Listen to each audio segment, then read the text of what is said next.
Tujuh azab bagi anak yang durhaka, dibenci oleh Allah Subhanahu wa taala. Allah Subhanahu wa taala akan memberikan ridhonya jika orang tua juga meridhoi. Sebaliknya, apabila orang tua murka, Allah Subhanahu wa taala pun murka. Sebagaimana dijelaskan dalam sebuah hadis, ridho Allah Subhanahu wa taala tergantung pada ridho orang tua, dan murkanya Allah Subhanahu wa taala tergantung pada murkanya orang tua. Hadis riwayat Al-Hakim. Menerima azab di dunia. Anak yang durhaka kepada ibunya tidak hanya mendapat dosa, namun Allah Subhanahu wa taala juga akan memberikan azab dunia bagi mereka. Dalam sebuah hadis, Rasulullah Shallallahu alaihi wasallam bersabda, setiap dosa akan diakhirkan oleh Allah Subhanahu wa taala sekehendaknya sampai hari kiamat, kecuali dosa mendurhakai kedua orang tua. Sesungguhnya Allah Subhanahu wa taala akan menyegerakan balasan kepada pelakunya di dalam hidupnya sebelum mati. Tidak diterima salatnya. Azab anak durhaka lainnya adalah sholat yang dikerjakan tidak akan diterima oleh Allah Subhanahu wa taala. Sebaik dan sehusuk apapun, Allah Subhanahu wa taala akan tetap menolak sholat anak yang durhaka kepada ibunya.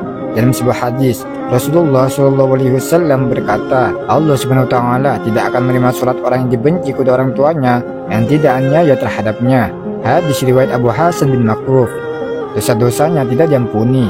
Berbuatlah sekehendakmu, sungguhnya aku tidak akan mengampuni. Dan dikatakan kepada orang yang berbakti kepada orang tua bahwa berbuatlah sekehendakmu, sesungguhnya aku mengampunimu. Hadis riwayat Abu Nuaim. Dijelaskan bahwa Allah Subhanahu wa taala tidak akan memberikan ampunan kepada seorang yang durhaka kepada orang tuanya. Sebaliknya, Allah Subhanahu wa taala akan mengampuni dosa orang-orang yang berbakti kepada orang tuanya. Terhapus semua amal ibadahnya. Seseorang yang rajin beribadah namun durhaka kepada orang tua, terutama ibunya, maka segala amal ibadah yang telah dikerjakan akan terhapus. Sebagaimana yang telah diriwayatkan dalam hadis berikut, ada tiga hal yang menyebabkan terhapusnya seluruh amal, yaitu syirik kepada Allah Subhanahu wa taala, durhaka kepada orang tua, dan seorang alim yang dipermainkan oleh orang dungu.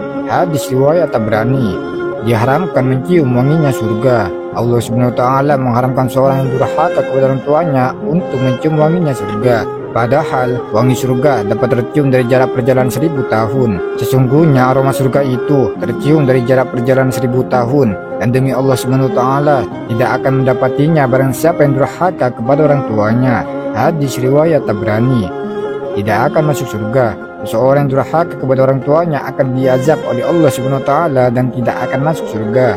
Rasulullah Shallallahu alaihi wasallam bersabda, ada tiga jenis orang yang diharamkan Allah Subhanahu wa taala masuk surga, yaitu pemabuk berat, pendurhaka terhadap kedua orang tua, dan juga seorang dayus atau banci yang merelakan kejahatan berlaku dalam keluarganya, merelakan istri dan anak perempuannya serom. Hadis riwayat An-Nasa'i dan Ahmad. Wallahu a'lam bishawab.